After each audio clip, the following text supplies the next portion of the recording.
Bonjour les amis, nous sommes dans Dimanche Miracle.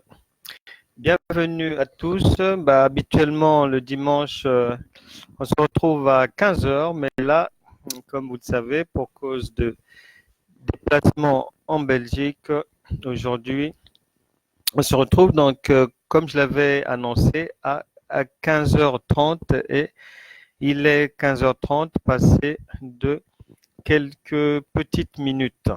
Bon, vous pouvez entrer, soyez tous les bienvenus, que le Seigneur continue à vous faire du bien dans ses prédications, dans ses enseignements et toutes les prières que nous faisons. Vraiment, nous croyons toujours que la main de l'Éternel n'est pas courte pour sauver et qu'elle va continuer à faire du bien à tous ceux qui restent connectés à tout ce que nous avons comme réunion, comme enseignement, comme bénédiction du Seigneur que nous mettons quotidiennement à votre disposition. Sachez que nos rendez-vous servir Dieu, bonjour, soient vraiment bénis du côté de la Seine-Maritime, que le Seigneur te fasse beaucoup, beaucoup, beaucoup de bien. Et nous aurons l'occasion d'échanger sur plusieurs sujets ensemble. En attendant, reste béni et que tous ceux qui arrivent soient bénis. Bonjour à vous, bonjour à tout le monde. Et je rappelle en guise de précision que nous avons rendez-vous tous les jours. Et en semaine, du lundi au samedi, c'est à partir de 13 heures qu'on a notre direct habituel à 13 heures. Et le dimanche, normalement, c'est à 15 heures. Et exceptionnellement, lorsque on est en déplacement, on peut pousser cela le dimanche à 15h30 comme aujourd'hui. Mais qu'à cela ne tienne, soyez bénis, soyez fidèles, partagez, n'hésitez jamais à partager parce que vous ne savez pas ce que le Saint-Esprit a prévu faire avec la personne qui recevra votre partage, votre invitation.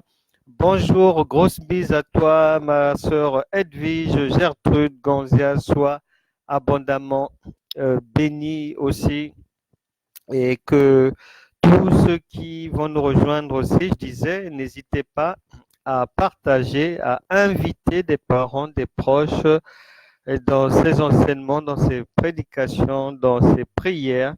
Et le Seigneur vous fera beaucoup, beaucoup de bien. Bonjour, maman Lucienne. J'espère que tu vas bien là où tu te trouves. Et pour aujourd'hui, le Saint-Esprit voudrait qu'on puisse un peu faire le point sur ce que chacun de nous est venu faire sur terre et sur la mission divine, qu'on puisse faire le point pour savoir où est-ce que chacun de nous en est avec la feuille de route que le Seigneur nous a remise à tous.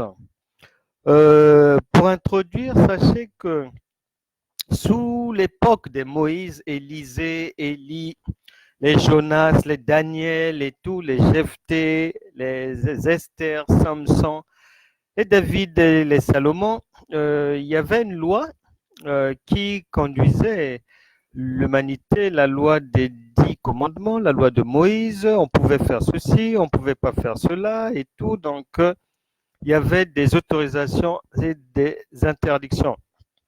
Et en étant donc sous cette loi-là, l'homme avait du mal avec l'obéissance à Dieu, au principe de Dieu. Et donc, il fallait faire des sacrifices d'animaux et tout. Donc, le sang devait couler à bloc, le sang des animaux pour essayer tant soit peu de nous purifier. Et Dieu, voyant que ça ne marchait pas bien, donc il s'est envoyé, puisque Jésus est Dieu, il s'est envoyé lui-même pour venir ici sur la terre afin de se sacrifier, prendre tous nos péchés, nos manquements, nos omissions et faiblesses, et il les a cloués à la croix. Il a cloué toutes nos malédictions, nos travers, tout ce qui était négatif en nous. Il a tout mis là-bas et pour ressusciter, pour mourir, pour donc tous ces péchés. Nous sommes morts à la croix avec Christ avant de ressusciter et avant de le recevoir en nous par le Saint-Esprit. Maintenant, la question, c'est de savoir, mais ce Saint-Esprit, lorsqu'il nous est envoyé, lorsqu'il vient en nous, est-ce qu'il vient pour passer des vacances? Est-ce qu'il vient pour dormir? Que vient-il faire en nous? Et c'est pour ça qu'aujourd'hui, devons nous questionner où est-ce que nous en sommes. Parce que ce Saint-Esprit, il vient en nous pour faire des choses précises. Il est en mission. Il est en mission afin de nous aider à réussir là où hier on avait échoué. Afin de nous aider à guérir là où on ne pouvait pas guérir, afin de nous sortir des malédictions, des envoûtements, afin de nous sortir des échecs répétés et autres. Voilà le rôle du Saint-Esprit. Et ce Saint-Esprit, aujourd'hui, on va le voir dans cet ordre, dans ce qu'il est venu faire en nous, parmi les choses à faire, eh ben, il y a une feuille, sur la feuille de route, il y a une mission. Et c'est cette mission-là qu'on va voir aujourd'hui ensemble et faire le point où est-ce que nous en sommes tous. Allons dans le livre, l'évangile de Marc, chapitre 16, et au verset 15. Marc 16, 15. Puis il leur dit, allez par tout le monde et prêchez la bonne nouvelle à toute la création. Allez par tout le monde et prêchez la bonne nouvelle à toute la création. Voilà, c'est ce que Jésus, il est parti se sacrifier pour nous, ressuscité, et là, c'est une fois ressuscité qu'il nous indique ce qu'il y a lieu de faire, c'est-à-dire donc poursuivre son œuvre en allant partout. Partout veut dire jusqu'aux extrémités de la terre, par tous les moyens, pour prêcher la bonne nouvelle à toute la création. Maintenant, quelqu'un peut se dire que, ben voilà, moi je n'ai pas encore reçu un ordre, un pasteur ne m'a pas envoyé, un apôtre ne m'a pas établi, une structure d'entraide ne m'a pas mandaté, etc., etc. Mais je me souviens, en écrivant, en accompagnant un homme qui avait été acteur principal du réveil spirituel, de l'un des réveils spirituels en France. Lorsqu'on travaillait sur son ouvrage, il m'avait fait le témoignage suivant, que lorsqu'il avait débuté l'œuvre, c'était à Paris 13e, en 1983, il y avait des choses qui se faisaient. Le Seigneur avait commencé à vraiment faire de grandes choses. Cet homme était venu d'Afrique et un ami français l'a orienté vers les responsables de l'Église protestante de France. Donc, il sera reçu là-bas par le directoire et on va l'écouter sur ce qu'il faisait, ce qu'il était venu faire en France, comment il le faisait, avec qui, etc., etc. Et il va faire son exposé. Et lorsqu'il finira de faire son exposé, donc les responsables vont lui demander de leur présenter la lettre par laquelle une organisation l'avait mandaté. Et il ouvrira sa Bible devant le directoire et il va lire le passage que nous venons de lire ensemble. Puis il leur dit, allez par tout le monde et prêchez la bonne nouvelle à toute la création. Il finira par dire que voilà l'ordre de mission que j'ai reçu du Seigneur. C'est en vertu de cet ordre-là que je travaille. Il va y avoir des discussions. Ils ont dit non, présente-nous une lettre d'une structure, d'une organisation ou il y a une dénomination qui vous a envoyé ici et tout pour faire cette œuvre de Dieu. Et lui va mordicus rester sur l'ordre de mission que le Seigneur a donné à tout le monde. Et à un moment donné, l'un des responsables va se lever, demander à prendre la parole. Il va dire ceci: nous sommes face à deux choses. Soit Dieu est menteur, pas vrai, et nous ne croyons pas en Dieu, puisque c'est lui-même qui a donné un ordre de mission. Alors, est-ce que on va se fier à ce que Dieu a dit, ou bien à ce qu'un homme peut dire en écrivant une lettre pour mandater quelqu'un? Est-ce qu'il vaut mieux être mandaté par Dieu ou par un homme? Vaut-il mieux obéir à Dieu ou à un humain? Parce que là, c'est un ordre de Dieu. Soit on croit en Dieu et nous sommes dans la foi, ou soit nous n'y sommes plus et nous croyons aux hommes. Et à la fin, donc, le directoire va conclure que non, que c'est la parole de Dieu qui est vraie. Et donc, ce jour-là, ils avaient accepté que Marc chapitre 16, verset 15 est un ordre de mission pour tout le monde venant directement de Dieu. Et puisque chacun de nous, donc, tous les chrétiens, en devenant enfants de Dieu, en ayant maintenant le Saint-Esprit en nous, en vous, nous avons tous reçu un ordre de mission. Donc aujourd'hui, le Saint-Esprit voudrait qu'on fasse le point. Où est-ce que nous en sommes avec cet ordre de mission? Est-ce que vous en aviez conscience? Puisque ça se trouve dans votre Bible, c'est la parole de Dieu qui est véritable, c'est la vérité. Est-ce que vous en avez conscience que le Seigneur vous a mandaté pour quelque chose? Est-ce que vous avez conscience que dans le chemin, la vérité et la vie, il y a une feuille de route avec obligation de résultat, parce que le Saint-Esprit ne vient pas en nous pour manger les pâtes, pour le manioc, pour les spaghettis, pour les... Citez vous-même ce que vous raffolez là, les moules frites, comme en Belgique. Le Saint-Esprit ne vient pas pour ça.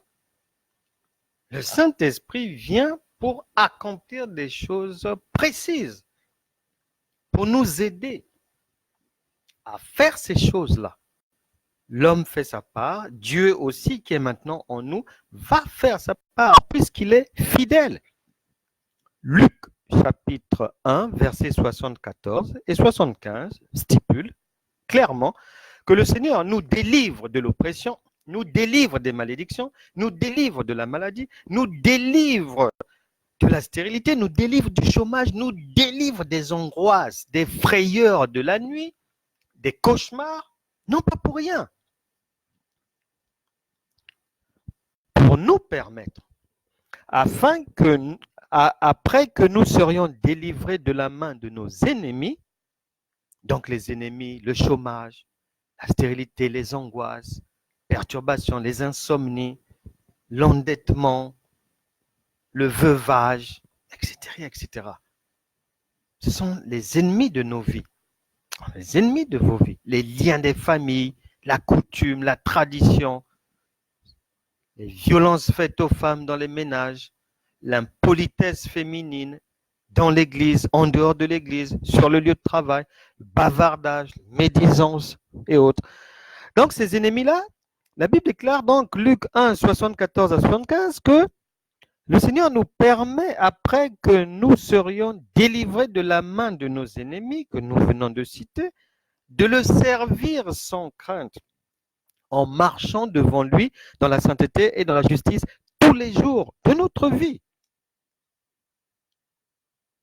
Et en Matthieu chapitre 11, verset 12, vous savez que nous sommes prévenus que depuis les temps de Jean-Baptiste, le royaume de Dieu est forcé et ce sont les violents qui s'en emparent.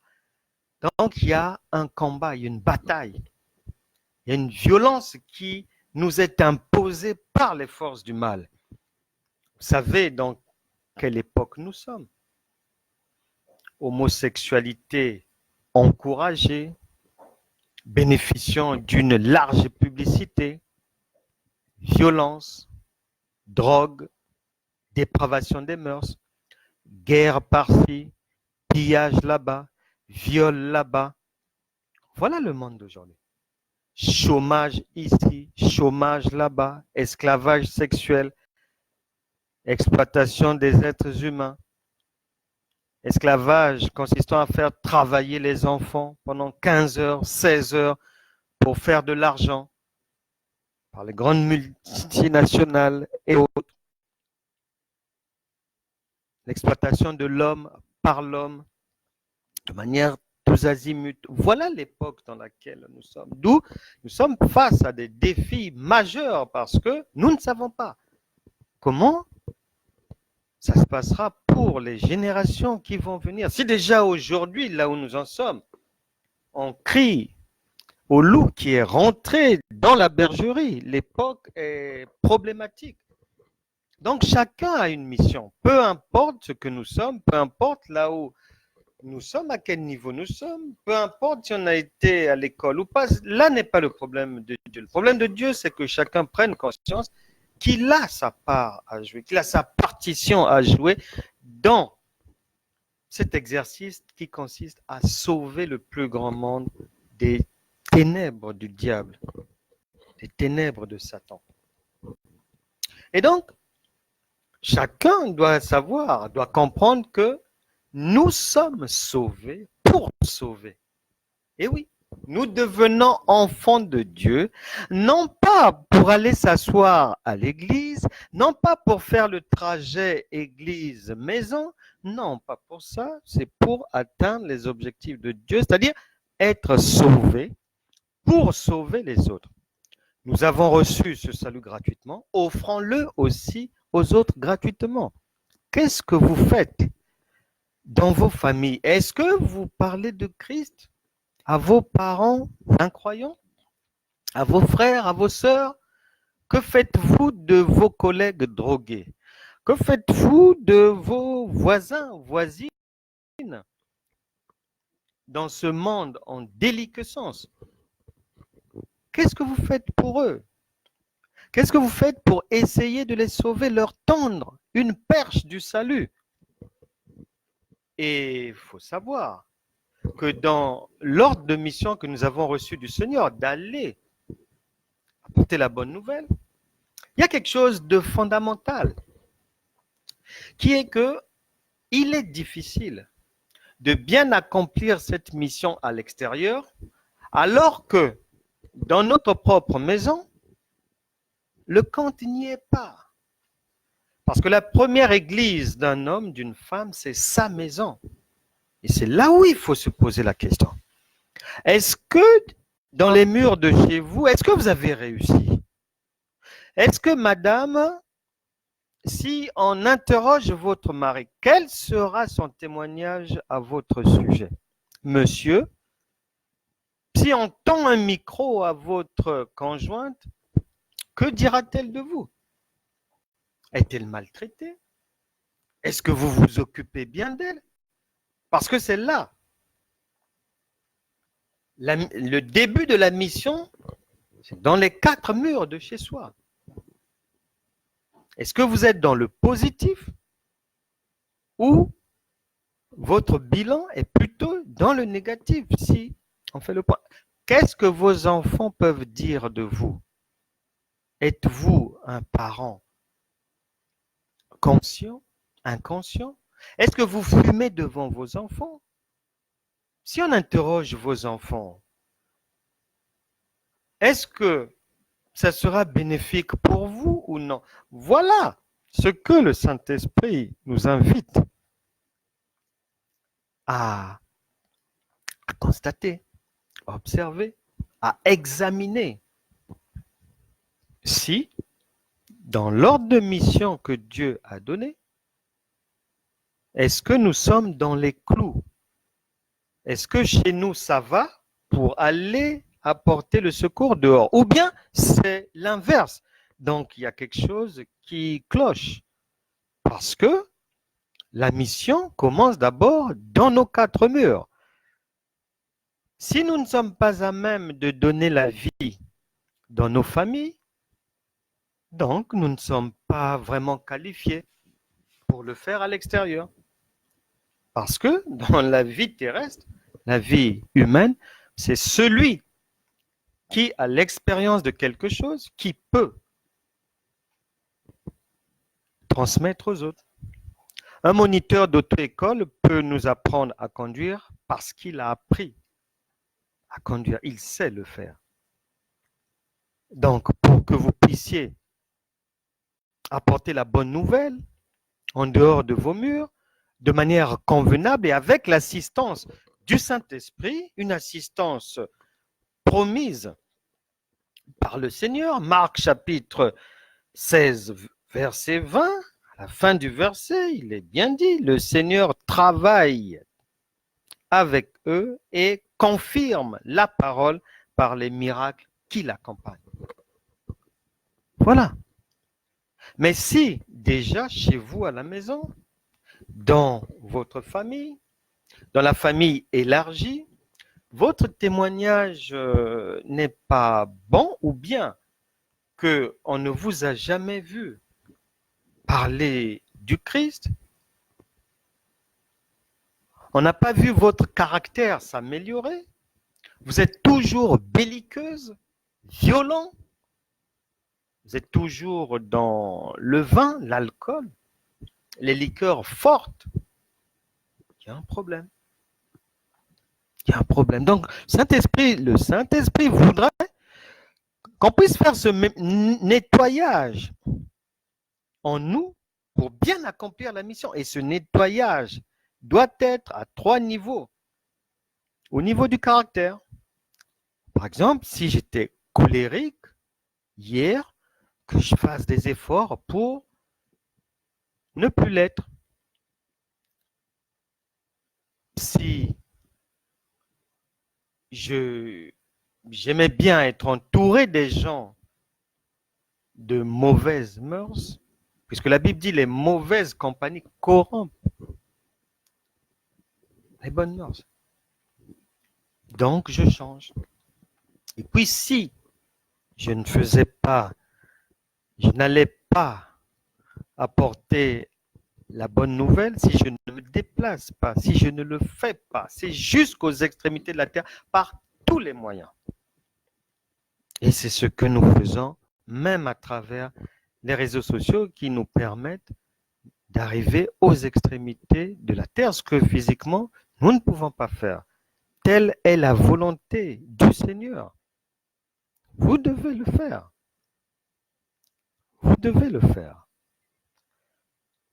Et l'heure est urgente, d'autant plus que la Bible déclare, Éphésiens chapitre 2, verset 10, que ce que vous devez faire là, le Saint-Esprit qui est en vous, qui est en nous tous, qui est venu pour accomplir des choses, pour accomplir une mission. La Bible déclare que le Fils de Dieu est venu pour détruire les œuvres du diable. Et la destruction des œuvres du diable passe aussi par le dépeuplement du camp de Satan. Or, ce dépeuplement ne peut avoir lieu que par la propagation, par l'annonce de la bonne nouvelle. C'est pour ça que le Saint-Esprit nous demande de le faire, parce que c'est l'une des raisons pour lesquelles il nous a été envoyé, qu'il est venu en nous pour accomplir des œuvres dont la Bible déclare. Le Seigneur dit que ce sont des œuvres, il n'y aura pas d'invention, il n'y aura pas de nouveauté, il n'y aura pas de fabrication de quoi que ce soit. Non, il déclare que ce sont des œuvres préparées d'avance afin que vous les accomplissiez.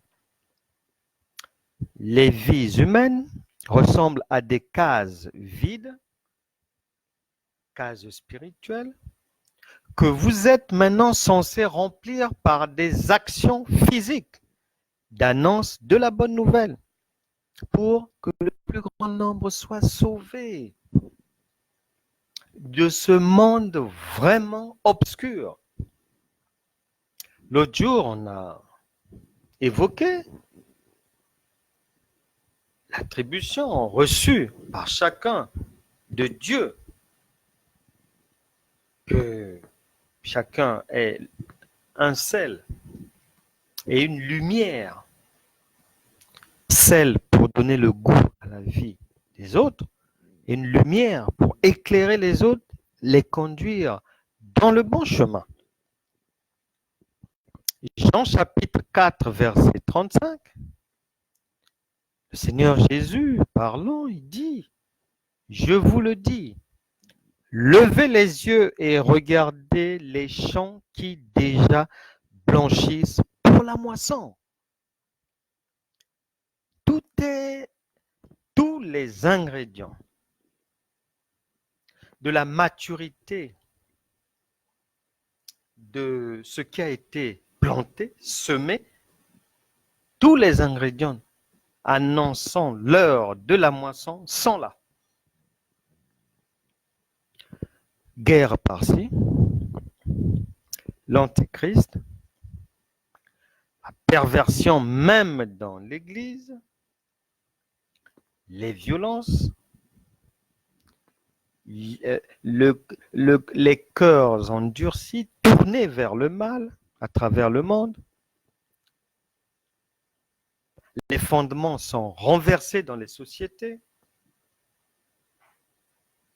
Il y a des cataclysmes, il y a des drames. C'est devenu du chacun pour tous. Chacun pour soi, plutôt Dieu pour tous.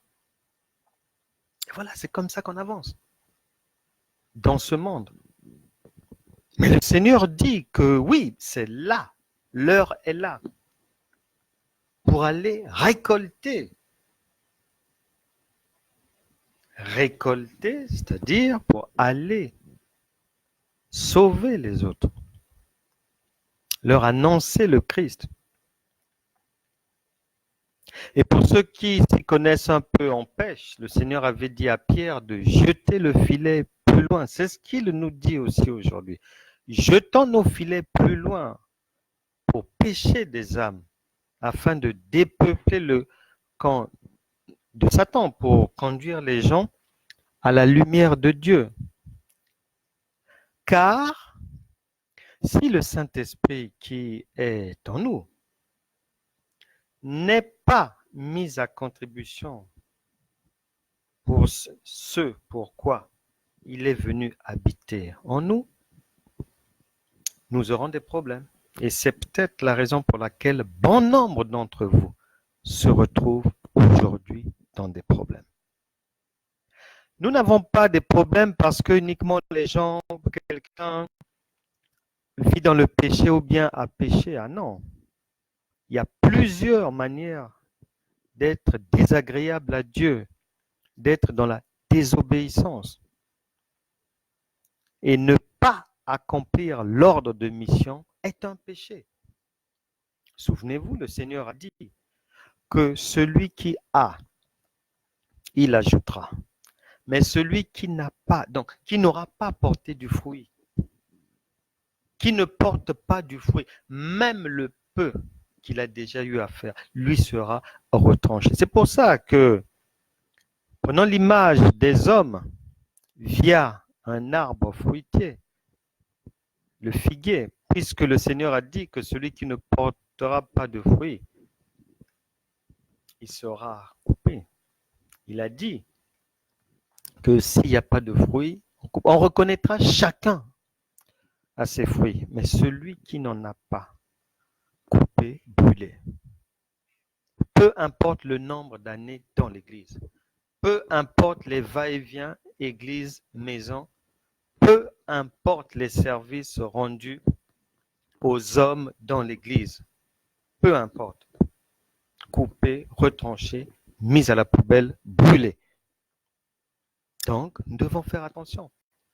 Et c'est pour ça que le fait d'être dans l'inaction, de ne pas faire ce que Dieu nous demande de faire, cet ordre de mission est là, visible par tout le monde, Marc chapitre 16, verset 15, lorsqu'on ne l'applique pas, lorsqu'on n'y œuvre pas d'une manière ou d'une autre, eh bien, nous sommes punis. Sachez que la Bible déclare que ce sont les saints qui jugeront les pécheurs.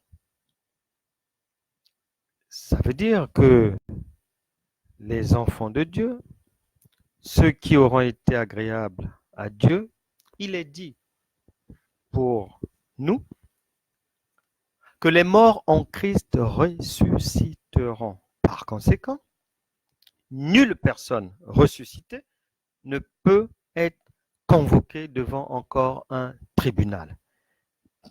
Ainsi, nous n'aurons pas à comparaître devant un tribunal. Le jugement de Dieu est réservé, une fois mort physiquement, est réservé aux méchants, aux étrangers à la maison de Dieu, aux personnes désobéissantes, malhonnêtes, cupides, aux personnes méchantes, aux personnes dépravées, aux pécheurs et autres. Et pour nous, gens de la maison de Dieu, nous payons les factures de nos péchés ici sur terre. C'est pour ça que lorsqu'on est dans la désobéissance de l'ordre de mission divine, on se retrouve dans des problèmes. Et d'autres pensent qu'ils sont pourchassés par le diable, par les démons, par la sorcellerie, des maladies. Ils essaient de voir le diable partout. Ils en veulent à des gens alors que non. Ils sont sous la punition de Dieu pour désobéissance.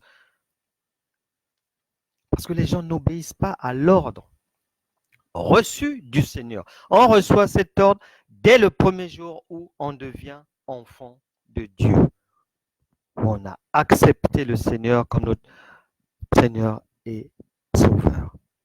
C'est là où on reçoit l'ordre de mission. Et maintenant, à nous de nous mettre en action pour obéir à cet ordre de mission. Sinon, on se retrouve dans des problèmes. Souvenez-vous, dans Actes des Apôtres, nous avons le témoignage de l'apôtre Paul, relaté par le médecin Luc, qui dit que un jour, ils ont voulu aller évangéliser quelque part et Satan leur a empêché de le faire, leur a fermé la porte. Mais à un autre endroit, ils rendent témoignage que ils ont voulu aller quelque part pour la bonne nouvelle, pour faire le bien. Comme vous pouvez croire que vous êtes en train de faire le bien, comme vous pouvez croire que votre conduite est agréable à Dieu, comme vous allez à l'église, donc vous vous dites que non, ça va. Mais l'apôtre Paul a dit qu'ils avaient été surpris, le Saint-Esprit lui-même les a empêchés de passer. Donc, attention à l'ordre de mission. L'inaction, la désobéissance a des conséquences terribles. Parce que le Saint-Esprit qui est en vous est là pour accomplir les œuvres préparées d'avance par Dieu. Et si vous ne l'y engagez pas, il tournera à l'intérieur de vous au vinaigre. Et ça sera des maladies. D'autres sont dans ces états-là par la désobéissance. C'est pour ça qu'il vous faut absolument vous mettre en route pour l'annonce de la bonne nouvelle. Et le Seigneur, il revient bientôt. Il revient bientôt. Il tient 3 choses. Dieu tient pour la vie de tout un chacun un agenda avec des saisons et des choses précises, préparées d'avance que vous devez accomplir. C'est pour ça qu'il a dit, je connais les projets que j'ai formulés sur vous. Et ces projets-là sont liés, attachés à Marc chapitre 16, verset 15, qui est un ordre de mission adressé à tous les gens de la maison de Dieu. Donc, il y a un agenda. Dieu tient un agenda pour vous, pour chacun de nous, sur les saisons, sur ce que nous devons faire. Si vous restez trop à un endroit, c'est pas bon. Si vous restez dans l'inaction trop longtemps, après l'heure, ce n'est plus l'heure. Ça risque de vous coûter très cher et ça se paye cash.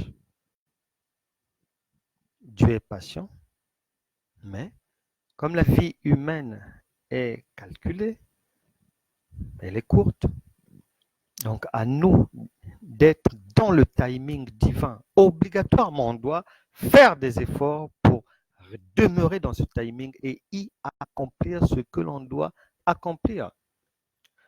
Deuxième chose, le Seigneur tient une boussole. Si vous avez du mal à savoir ce que vous devez faire dans l'œuvre de Dieu, oui, vous pouvez vous dire que oui, c'est un ordre général, mais j'attends les détails. Mais c'est dans la prière, la révélation, la prophétie, que les détails vous attendent. C'est pas en mangeant la semoule, c'est pas en s'empiffrant de bière ou je ne sais pas quoi, du truc de vin, du Beaujolais, je sais pas. C'est pas en faisant ça. Et la troisième chose que le Seigneur tient pour chacune des vies, c'est une montre. Elle tourne, elle n'attend pas. Chaque seconde est comptée. Ça tourne, ça tourne. Et donc, il est mieux pour chacun d'être dans le timing de Dieu. Vous êtes trop resté passif. Vous êtes trop resté au même endroit. Il est temps de passer de l'autre bord. Il est temps d'aller accomplir la mission divine. Il est temps de changer de position, de changer de cap, d'aller être agréable à Dieu parce que le Seigneur revient bientôt. La nuit est là. Et le Seigneur a dit, pour vous, le Saint-Esprit qui est en vous, que tant qu'il fait jour, il faut faire les affaires de notre Père, obligatoirement. Vous avez une mission. Vous n'avez pas d'excuse, vous avez reçu un ordre de mission. Et le Saint-Esprit vous rappelle cet ordre aujourd'hui. Nous avons tous reçu l'ordre de mission. Qu'avez-vous fait de cet ordre? Qu'est-ce que vous faites? Avec qui? Est-ce que c'est ce que Dieu vous a demandé de faire? Est-ce qu'il y a du résultat? Est-ce que ce sont des résultats réels ou bien ce sont des résultats qui font plaisir à votre propre chair seulement? Qu'est-ce que Dieu dit sur le sujet? Est-ce que le bilan est fait? Qui est béni par votre contribution à la propagation de l'Évangile? Qu'est-ce que les gens témoignent de votre engagement dans l'œuvre missionnaire pour la moisson, si engagement il y a? Voilà les questions sur lesquelles le Saint-Esprit voulait nous interpeller aujourd'hui. C'est un rappel de l'ordre que nous avons tous reçu de mettre la main à la pâte, le pied à l'étrier pour accomplir ce que chacun est venu faire sur cette terre. Car nous sommes des voyageurs, des pèlerins, et nous sommes dans une course. Et dans une course, il y a un trophée à remporter. Et nous devons remporter ce trophée parce que de votre engagement dans la moisson dépend les vies des autres. Il y a des gens qui attendent que vous leur offrez un évangile. Il y a des gens qui attendent dans une rue quelque part que vous puissiez prier pour eux. Il y a des gens qui vous attendent dans une autre ville jusqu'à ce que vous y arriviez. Il y a des gens qui attendent que vous puissiez mettre dans un livre votre témoignage de ce que Dieu a fait pour vous, pour que lorsqu'ils vont lire, ils auront la foi de guérir aussi de la maladie. Le Saint-Esprit les fera sortir des situations compliquées, difficiles. Mais tant que vous ne faites pas le premier pas, Dieu vous regarde et le fouet aussi vous guette. Et quand ça va tomber, tant pis, parce que tout le monde est averti. Nous sommes suffisamment avertis. L'évangile est prêché tous les jours. Il n'y aura pas d'excuse, vraiment. Vous n'aurez pas d'excuse. Je ne sais pas quelle excuse est-ce que vous allez oser inventer devant le Saint-Esprit qui est en vous et qui vous interpelle tous les jours. Nous avons une responsabilité commune à assumer chacun dans son couloir, dans son champ de travail, pour que la bonne nouvelle soit propagée et qu'elle arrive là où elle doit arriver, que le secours attendu par des gens venant de vous leur parvienne. Leur parvienne. Et je termine en disant qu'en Ecclésiaste chapitre 12, le Saint-Esprit nous dit ceci, pour terminer. Ecclésiaste chapitre 12, verset 15. Écoutant la fin du discours, crains Dieu et observe ses commandements. C'est là ce que doit faire tout homme. Nous n'avons pas d'excuse. Verset 16. Car Dieu amènera toute œuvre, tout ce que vous faites, nuit et jour, lorsque vous êtes vêtu ou lorsque vous êtes dévêtu, toute œuvre, que vous parlez, que vous ne parlez pas, toute œuvre, même les pensées de l'homme, Dieu les connaît. Car Dieu amènera donc toute œuvre en jugement au sujet de tout ce qui est caché, soit bien, soit mal.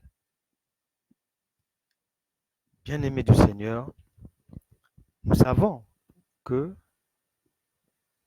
nous payons nos péchés ici. C'est ici que nous sommes jugés. Donc, pour éviter d'avoir des sentences vraiment lourdes, de voir encore les enfants malades dans la maison, pour éviter de voir ce ménage se déchirer, de voir que les portes sont toujours fermées, de voir que il y a toujours autant de ragots à votre sujet, de voir que vous êtes toujours dans des situations difficiles, cherchant toujours à sortir d'un problème compliqué, et dès que vous en finissez avec celui-là, un autre pointe à l'horizon. Pour éviter d'avoir des maladies de longue durée, d'être victime des maladies dites humainement incurables, pour éviter d'échouer dans la vie, d'échouer dans la mission divine, il est temps d'obéir à Dieu et de se mettre en route pour que chacun, à son niveau, puisse annoncer la bonne nouvelle, puisse aider les autres à sortir des ténèbres. Par l'évangélisation, en le faisant de diverses manières, distribuant des prospectus à la gloire de Dieu, invitant les gens à rejoindre les églises locales, en distribuant des Nouveaux Testaments, en distribuant des évangiles, en partageant la parole de Dieu, en prêchant pour ceux qui peuvent prêcher, en enseignant pour ceux qui peuvent enseigner la vérité, jusqu'aux extrémités de la terre, par tous les moyens, et en commençant par notre propre maison, qui doit être propre, en ordre, parce que nous prions un Dieu d'ordre. Dans la maison, il faut le respect mutuel, la discipline, l'amour, la bonne entente, du bon sens, dans les échanges, dans la vie commune, dans le partage avec les enfants. Et ainsi, le havre de paix, domicile personnel, sera un propulseur pour que dehors, dans la société, que vous ayez concrètement de l'impact et que vous parveniez, selon les standards de Dieu, à accomplir l'ordre de mission. Que Dieu vous bénisse abondamment. Nous allons prier pour les malades afin que les gens n'aient pas d'excuses, parce que les gens fabriquent toutes sortes d'excuses. Nous allons prier pour les malades après une repentance pour que tout le monde soit en bonne santé afin d'aller accomplir la mission divine et de ne pas dire, de ne pas rester à la maison au prétexte que j'ai mal à la jambe. Non, il faut que la douleur parte aujourd'hui. On va se repentir d'abord parce que bon nombre d'entre nous, soit on n'avait pas compris qu'en devenant enfant de Dieu, on avait reçu une feuille de route, on n'avait pas été attentif, ou soit on fait quelque chose, mais qui n'est pas de la bonne manière. Peut-être que vous faites quelque chose qui doit revenir à quelqu'un d'autre. Vous avez peut-être pris la place de quelqu'un à l'église. Vous n'êtes pas peut-être un pasteur, mais vous montez sur la chair qui n'est pas la vôtre. Vous n'êtes pas à votre place, on va se repentir. Vous êtes peut-être à l'école du dimanche alors que vous n'avez rien à faire là-bas, en réalité. Donc on va prier pour que chacun puisse être à sa place et pour que tout le monde soit en bonne santé pour bien faire ce que Dieu nous demande de faire. Prions le Seigneur. Seigneur, nous voulons te dire merci pour ta parole et tes rappels. Merci parce que, Seigneur, tes bontés sont nouvelles chaque matin et aujourd'hui, nous sommes convaincus que c'est par ta bonté que tu viens de nous parler. Aie pitié de nous, Seigneur, si nous avons failli, si nous avons été négligents, si nous avons brillé par des faiblesses, des manquements, que ton sang nous lave, nous purifie et nous enlève toute iniquité. Seigneur, pardonne-nous pour ce retard dans l'œuvre que tu as préparée d'avance et que nous devions accomplir. Maintenant, Seigneur, fortifie tout un chacun. Je chasse toute maladie des corps, que toute douleur dans les muscles, dans les corps, dans les ligaments, parte maintenant au nom de Jésus. Que le feu du Saint-Esprit brûle dans les corps de tout un chacun, afin que là où le corps était malade, que la vivacité divine, que la touche divine enlève les douleurs. Je lis tout démon de maladie, de toutes sortes de maladies, de paralysie. Je vous chasse des corps au nom puissant de Jésus. Que le sang de Jésus requinque tout le monde, les tissus, les ligaments, les globules, que tout soit vraiment requinqué, les neurones et tout, afin que tout le monde soit fort, en bonne santé, que les organes défectueux soient remplacés maintenant par des organes pris par les anges de Dieu de la banque de Christ, où tous les organes sont neufs. Recevez la paix des cœurs, recevez la guérison maintenant et la délivrance de toute oppression du diable et accomplissez convenablement la mission divine. Au nom de Jésus, nous avons prié. Amen. Amen, amen, amen, amen. Salutations à tout le monde. Je vous embrasse tous. Portez-vous bien. Que Dieu vous garde. Que le Saint-Esprit continue à œuvrer en vous. Soyez fidèles. On se retrouve demain à 13 heures. Au revoir.